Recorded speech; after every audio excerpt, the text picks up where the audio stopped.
లేకుండా ఉండలేని పరిస్థితి ఎందుకు వస్తుంది రాజకీయ నాయకులకి? ముందుగా మీకు మిత్రులందరికీ ప్రేక్షకులందరికీ నమస్కారం. ఇప్పుడు ఏమైపోయింది విజిత గారు, ఈ ప్రజెంట్ ట్రెండ్ ఈ పొలిటికల్ సినారియోలా గతంలో ఎప్పుడో చెప్పిన శంకర్ స్వీకిలా రాను రాను రాజుగారు గుర్రం గాడిదైనట్టు మనిషి నుంచి ఆటవిక మనిషికి వచ్చినట్టు రాజకీయంలో ప్రస్తుత రాజకీయంలో నైతిక విలువలు అన్నీ లోపించినాయి. ఏ పార్టీలకు కూడా కానీ విలువలకు ప్రాధాన్యత లేదు. ఇప్పుడు ఇంకా లక్కీలు ఏంటంటే ఎంఐఎం ఉన్నది, ఎంఐఎంలోకి వెళ్ళి జంపులు ఇవి రావడం పోవడం లేదు.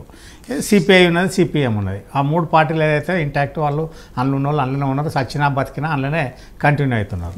ఇక్కడ ఏంటంటే ఫస్ట్ పార్టీల ప్రాథమిక కర్తవ్యం ఏదైతే పట్టాలు తప్పడం ఎక్కడ తప్పిందంటే దేశంలో జనాభా కరువు అయినట్టు, కార్యకర్తలు కరువు అయినట్టు, తెలివి ఉన్న వాళ్ళు కరువు అయినట్టు పక్కకు పెట్టేసి వాళ్ళ ఓన్ క్యాడర్ను వదిలిపెట్టేసి పక్క పార్టీలకు వెళ్ళి దత్తత తీసుకొని రావడం అన్నది అది చెడ్డ సంస్కృతి ఇప్పుడు ప్రజలకు అర్థమవుతుంది. ఏదైతుందో ఇప్పుడు ఇక్కడ ఏంది క్యాండిడేట్లను సెలెక్షన్ కూడా మొట్టమొదట రాంగ్ పార్టీలది.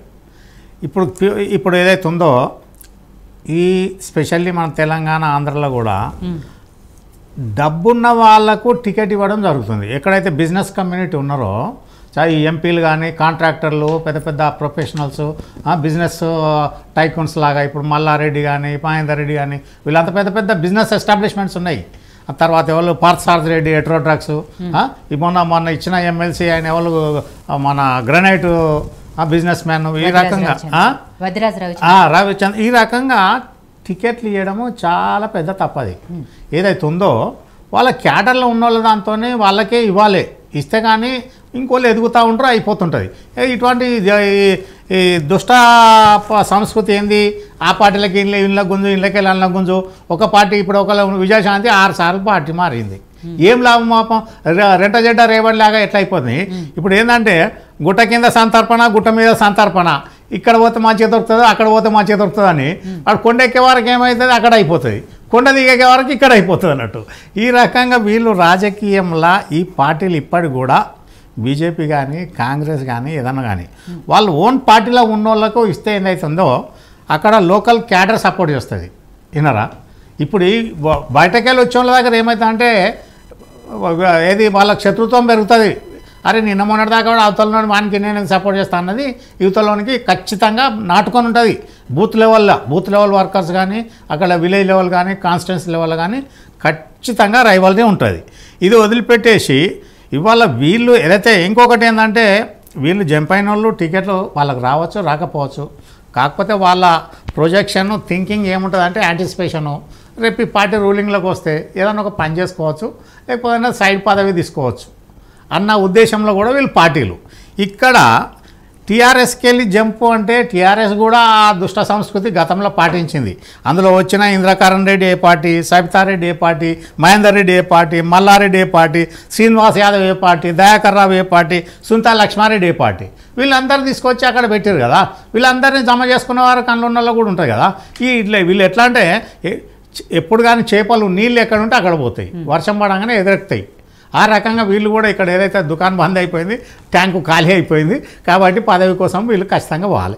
మల్లారెడ్డి మొన్న నేను కాంటాక్ట్ చేయని అవుట్ రైట్గా చెప్పాడు. ఎందుకు ఆటోమేటిక్గా చేస్తే గెలిచేది లేదు, డబ్బులు కూడా పోతాయి, మళ్ళీ రూలింగ్ పార్టీతో ఎందుకు ఇబ్బంది అన్న ఉద్దేశంలో వీళ్ళు ఆపర్చునిస్టు అవకాశవాదులు ఎప్పుడైతే పార్టీలోకి వస్తారో అప్పుడు పార్టీ నాశనం అయిపోతుంది. ఇక లోకల్ పార్టీకి వచ్చినప్పుడు మన మిత్రుడు రామ్మూర్తి గారు చెప్పినట్టు చాలా పార్టీలు వచ్చాయి, చాలా పార్టీలు పోయినాయి.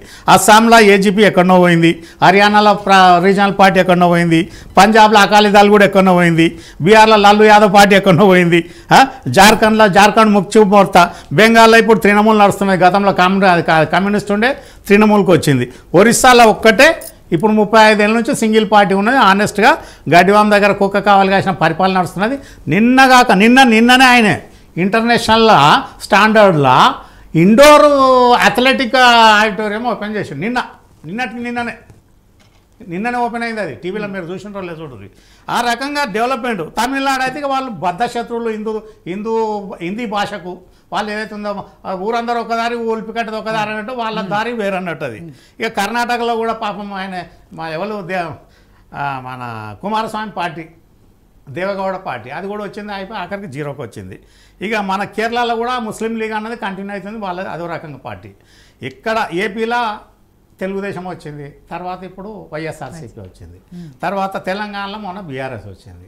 వచ్చినాక 10 ఏళ్లలో కూడా వీళ్ళు ఎట్లా అంటే ఒక ప్రొజెక్షన్ అన్నది వాళ్ళ ఇదొక పొలిటికల్ పార్టీ, ఇది nothing but A school, political school లాగా వాళ్ళను డెవలప్ చేసుకోవాలి. ఇంకొని రావని చేయాలి. ఇప్పుడు ఎంఐఎం ఉన్నది, ఎంఐఎం వాళ్ళు ఎవరు ఉన్నారో వాళ్ళ అంతర్గతంగా వాళ్ళే ఉంటారు.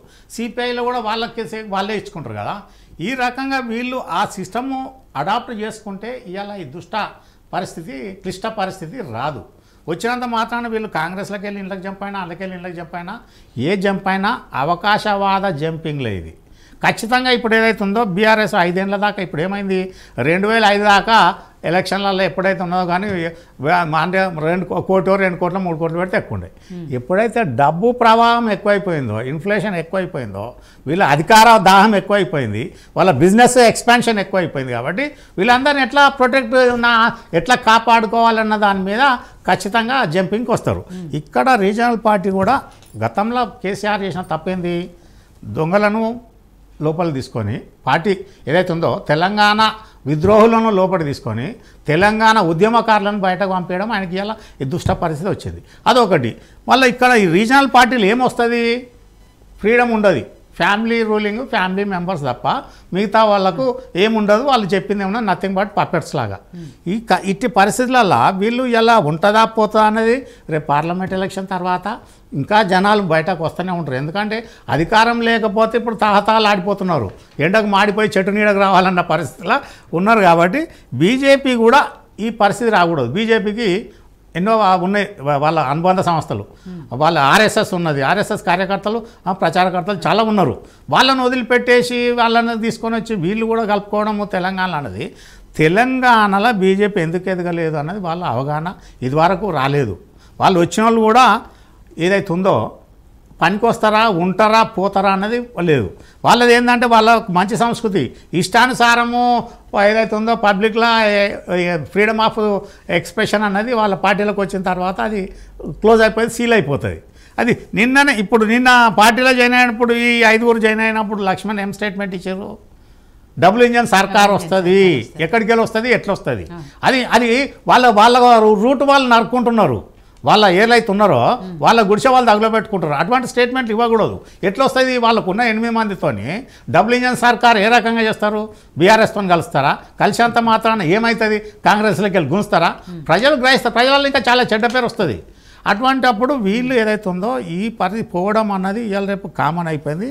ఎట్లా అంటే మనం రోజుకో డ్రెస్ చేంజ్ చేసినట్టు పార్టీ మార్చే పరిస్థితి కాడికి వచ్చారు. కాబట్టి దీనికి ఫుల్ స్టాప్ పెట్టాలంటే కూడా ఇవాళ కాంగ్రెస్ రూలింగ్ ఉన్నది కాబట్టి వాళ్ళని అవతలని దెబ్బ కొట్టడానికి వాళ్ళ పాలిటిక్స్ వాడతారు.